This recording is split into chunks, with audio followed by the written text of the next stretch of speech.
ஹே good morning everyone. அனைவருக்கும் வணக்கம். So இன்னைக்கு தேதி பார்த்தீங்கன்னா 22 ஆகஸ்ட் 2026 சனிக்கிழமை. தினமணியில் இருக்கிற இம்பார்ட்டன்ட் நியூஸஸ் பார்க்கலாம். ஸோ இன்னைக்கு செய்திகள் குறைவு தான், நம்ம ஸ்பீடாக பார்த்து முடிச்சிடலாம். ஃபஸ்ட்டு என்ன கொடுத்துருக்காங்கன்னா, தேசிய நல்லாசிரியர் விருது தமிழகம் புதுச்சேரி ஆசிரியர்கள் தேர்வு அப்படின்னு ஒரு நியூஸ் கொடுத்துருக்காங்க. ஸோ அதாவது நேஷ்னல் குட் டீச்சர்ஸ் அவார்டு அப்படின்ற ஒரு அவார்ட். ஸோ இதில் என்னென்னா, யார் இதை தேர்வு செஞ்சு இது பண்ணுறாங்க, கொடுக்குறாங்க, அவார்ட் கொடுக்குறாங்கன்னு பார்த்தீங்கன்னா, மத்திய கல்வி அமைச்சகம். சரியா? ஸோ பள்ளிக் கல்வித்துறை மற்றும் எழுத்தறிவுத்துறை சார்பில். சரியா? மத்திய கல்வி அமைச்சகத்தின் பள்ளிக்கல்வி மற்றும் எழுத்தறிவுத்துறை சார்பில் 2026ஆம் ஆண்டுக்கான தேசிய நல்லாசிரியர் விருதுகள் வந்து அறிவிக்கப்பட்டிருக்கு. அதில் ஃபஸ்ட்டு பார்த்தீங்கன்னா, பட்டியலில் விருதுக்கு தேர்வாகியுள்ள தங்கராஜ் அப்படின்றவர் தமிழகத்திலிருந்து தேர்வாயிருக்கார். ஓகே. ஸோ இவர் எங்கே ஒர்க் பண்ணுறார் அப்படின்னு பார்த்தீங்கன்னா, தென்காசி மாவட்டம் புளியம்பட்டியில் உள்ள ஊராட்சி ஒன்றிய தொடக்கப்பள்ளியில் பணியாற்றி வருகிறார். அதே மாதிரி புதுச்சேரி யூனியன் பிரதேசத்தை சேர்ந்த கணேசன் புதுவை மேட்டுப்பாளையத்தில் உள்ள தியாகி ஸ்ரீனிவாசன் அரசு உயர்நிலைப் பள்ளியில் பணியாற்றி வருகிறார். ஸோ இவங்க 2 பேருக்கும் அவங்க அந்த தேசிய நல்லாசிரியர் விருது வந்து கொடுக்கப்பட்டிருக்கு. அது மட்டும் இல்லாமல் இது வந்து லைக் ஸ்டேட் போர்டில். ஸோ சிபிஎஸ்சியில் பார்த்தீங்கன்னா, கேந்திர வித்யாலயா அந்த பிரிவில் பார்த்தீங்கன்னா, மதுரை பிஎம் ஸ்ரீ கேந்திர வித்யாலயா பள்ளி ஆசிரியர் ஜே அமுதா அப்படின்றவங்க தேர்வு செய்யப்பட்டிருக்காங்க. சரியா? ஸோ நேம்ஸ் மட்டும் நோட் பண்ணி வச்சுக்கோங்க. எந்த இதுவை சேர்ந்தவங்களும் நோட் பண்ணி வச்சுக்கோங்க. சரிங்களா? ஓகே. ஸோ நெக்ஸ்ட்டு வந்தோன்னா, நேற்று பேரவையில் சில மானிய கோரிக்கைகள் பற்றி விவாதம் நடைபெற்றுச்சு.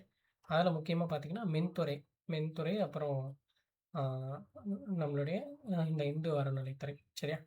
ஸோ நேற்று மின்கட்டணம் பற்றி ஒரு விவாதம் நடைபெற்றுச்சு. ஸோ மின்கட்டணம் வந்து எதனால் எப்படி ஆச்சு அப்படின்னு கேட்டதுக்கு, அமைச்சர் தரப்பில் என்ன சொல்கிறாங்கன்னு அப்படின்னா, கிட்டத்தட்ட இந்த தேர்தல் நேரத்தில் வந்து கணக்கீடு வந்து ஒழுங்காக எடுக்கல. ஸோ அதனுடைய அந்த பர்ட்டிகுலர் அரியர்ஸ் தான் வந்து நமக்கு அதிகமாக வருது அப்படின்ற ஒரு விளக்கத்தை கொடுத்துருக்காங்க. So okay. ஸோ இதான் நேற்று போயிட்டு இருந்தது. அதுவும் இல்லாமல் நேற்று சில விவாதங்கள், மற்ற விவாதங்கள், தேவையில்லாத விவாதங்கள் தான் நடக்குது நம்மளுடைய சட்டசபையில். ஓகே. புதிய ஆட்சி பொறுப்பேற்றோம் தேவையில்லாத விவாதங்கள் தான் நடந்துகிட்ருக்கு. பார்ப்போம் போக போக எப்படி பண்ணுறாங்க அப்படின்னு சொல்லிட்டு. ஸோ கடைசியாக வந்தோன்னா,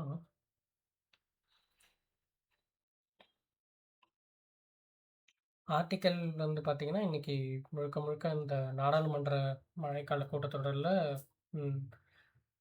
சுத்தமாக பார்த்தீங்கன்னா, அந்த வருகை பதிவும் சரி, அந்த ராஜ்யசபாவுடைய அந்த ஒரு செயல்பாட்டு நேரம் சொல்லுவோம். ஓகே. அந்த செயல்பாடுகள் நேரமும் வந்து குறைஞ்சிருக்கு. கிட்டத்தட்ட 19 நாட்களில் மழைக்கால கூட்டத்தொடரில் வெறும் 15% மட்டும்தான் அந்த மக்களவையில் அந்த செயல்பாட்டு ஓகே அந்த ஆக்ஷனபிள் திங்ஸ் வந்து நடந்திருக்கு. அதே மாதிரி மாநிலங்களவை பார்த்தீங்கன்னா, வெறும் 33% தான் நேரம் மட்டுமே செயல்பட்டது.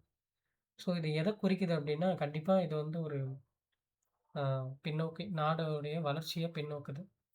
அது மட்டும் இல்லாமல் அமளிகள், இந்த கடும் அமளியால் டெய்லி ஒத்தி வச்சுட்டு இருந்தாங்க இல்லையா? ஸோ இது வந்து ஒரு வளர்ந்த ஜனநாயகத்துக்கு இது ஒரு எடுத்துக்காட்டாக இல்லை.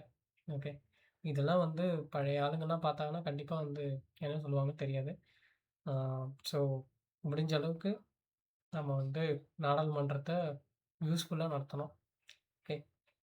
முக்கியமாக மக்களவையும் சரி, மாநிலம் 2த்தையும் நம்ம கரெக்டாக நடத்தணும். கரெக்டான நேரங்களை செலவிடணும். அமளிகளில் ஈடுபட்டிருந்தால் மட்டும் நம்மளால் முன்னேற முடியாது. ஓகே. அதெல்லாம் இங்கே விமர்சனமாக வச்சுருக்காங்க. சரி. அடுத்து வந்தோன்னா, வேறு என்ன சட்டப்பேரவை நிகழ்வுகள் இருந்துச்சுன்னா,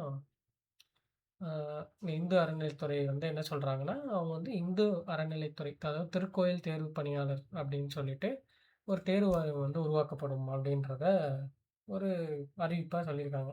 ஓகே. ஸோ அதாவது திருக்கோயிலில் பணியிடங்களை அந்த நிரப்புவதற்கு பார்த்திங்கன்னா, ஒரு தேர்வு வாரியம் தனியாக வந்து அமைக்கப்படும் அப்படின்றத அறநிலைத்துறை அமைச்சர் ரமேஷ் வந்து சொல்லியிருக்காரு. ஸோ பார்ப்போம் அது எப்படி போகுதுன்னு சொல்லிட்டு. அடுத்து பார்த்திங்கன்னா, இங்கே ஒரு நியூஸ் கொடுத்துருக்காங்க. என்னென்னா, காவிரி தங்கம், காவிரி நாடன் 2 புதிய வாழை ரகங்கள் அறிமுகம். அதாவது பார்த்திங்கன்னா, தேசிய வாழை ஆராய்ச்சி மையத்தின் சார்பில் காவிரி தங்கம், காவிரி நாடன் ஆகிய 2 வாழை ரகங்களை அறிமுகம் செய்திருப்பதாக மையத்தின் இயக்குனர் செல்வராஜன் அவர்கள் தெரிவிச்சிருக்காங்க. ஸோ தேசிய வாழை ஆராய்ச்சி மையம் எங்கே இருக்குன்னு பார்த்தீங்கன்னா, திருச்சியில் இருக்குது. சரியா? ஸோ இவங்க வந்து 2 வாழை ஒரு ரகங்களை வந்து அறிமுகப்படுத்தியிருக்காங்க. அதில் ஒன்று வந்து பார்த்திங்கன்னா காவேரி தங்கம். காவேரி தங்கம்ல என்ன இருக்குது அப்படின்னா, ப்ரோ வைட்டமின் ஏ அதிகமாக உள்ளது. ஸோ கிட்டத்தட்ட நீங்க ஒரு 100 கிராம் பழக்கூழில் 1000 மைக்ரோகிராம் ப்ரோ விட்டமின் ஏ உள்ளது. ஸோ இதனால நம்ம அது ஒண்ணு சாப்பிட்டா கூட நமக்கு வந்து ஒரு எனர்ஜி கிடைக்கும் அப்படின்றத சொல்றாங்க. அப்புறம் பார்த்தீங்கன்னா, அ அதான் ஒருவருக்கு பரிந்துரைக்கப்படும் ப்ரோ வைட்டமின் ஏ தேவையை காவிரி தங்கம் வந்து பூர்த்தி பண்ணுது. அதேமாரி காவிரி நாடன் இது வந்து பார்த்தீங்கன்னா, இது பச்சை நாடன் வகையைச் சேர்ந்தது. 100 விழுக்காடு உயர் மகசூல் ரகமாகும். வழக்கமான ரகங்களை விட 2 மடங்கு மகசூல் கிடைக்கும். ஸோ இத வந்து நட்டோம்னா நமக்கு மகசூல் வந்து அதிகமா இருக்கும். அப்படின்றத இங்க சொல்றாங்க. ஓகே.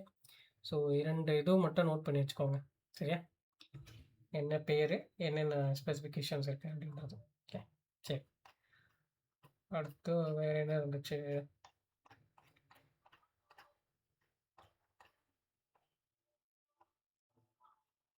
ஸோ பழம்பெரும் நடிகை சௌகார் ஜானகி அவர்கள் இறந்து போயிருக்காங்க. அது நமக்கு வெளிப்படையா தேவையில்ல. ஓகே. அவ்வளோதான் இன்னைக்கு இருந்த முக்கியமான செய்திகள். இன்னொரு விஷயத்துல சந்திக்கலாம். Thank you.